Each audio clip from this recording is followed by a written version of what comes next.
Thank you, Mr. President.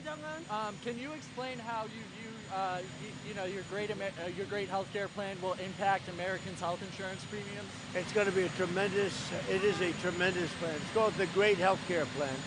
And we're going to get tremendous reductions, as you know, through, if you look at medicines and prescription drugs, they're going to come down by numbers that have never been seen before.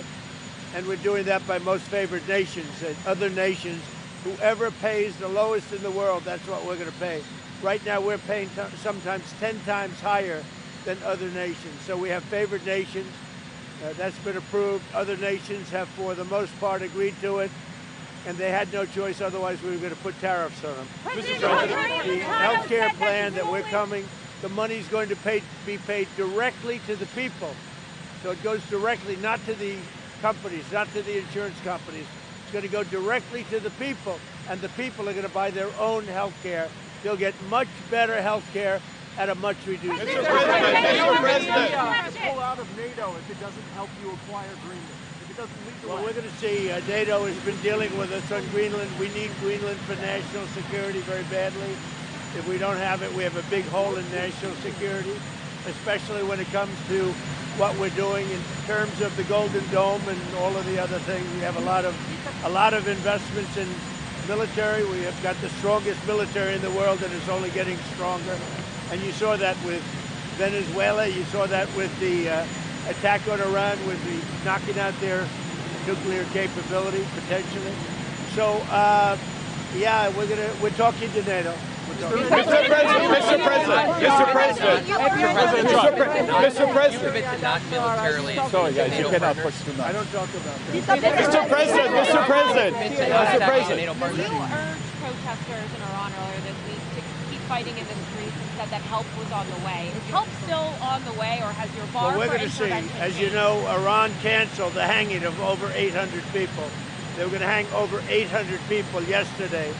And I greatly respect the fact that they canceled that. Mr. President, Prime Minister Carney is in China. Prime Minister Carney is in China. How do you see the deals? Canada and China have just signed trade deals between the two partners. Well, that's okay. That's what he should be doing. I mean, it's a good thing for him to sign a trade deal. If you can get a deal with China, you should do that. Election in Venezuela. Did Arab and Israeli officials convince you to not strike Iran? Nobody convinced me. I convinced myself. You had yesterday scheduled over 800 hangings. They didn't hang anyone. They canceled the hangings. That had a big impact. Yesterday you accepted Maria Machado's Nobel Prize medal. What do you intend to do with it, and why would you want someone else's Nobel Prize? Well, she offered it to me. I thought it was very nice. She said, you know, you've ended 8 wars, and nobody deserves this prize more than in history than you do. And I thought it was a very nice gesture. And by the way, I think she's a very fine woman, and we'll be talking again. Say it? What's the trigger for the Insurrection Act in Minnesota? What are you waiting for? Well, the Insurrection Act, which has been used by 48% of the presidents as of this moment, the Insurrection Act also, if you look at it, I believe it was Bush, the elder Bush, he used it, I think, 28 times. It's been used a lot. And if I needed it, I'd use it. I don't think there's any reason right now to use it.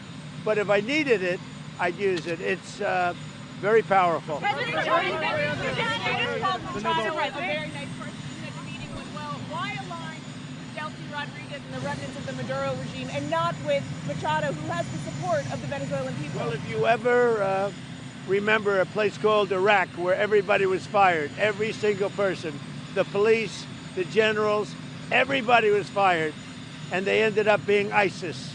Instead of just getting down to business, they ended up being ISIS. So I remember that. But I'll tell you, I had a great meeting yesterday by a person who I have a lot of respect for, and she has respect, obviously, for me and our country. And she gave me, well, you know what I tell them? You're going to hear about it because I just taped a beautiful piece for them, and they're going to play it. And those are great people. I want to tell you, they're great people. Thank you very much. Thank you very much, everybody.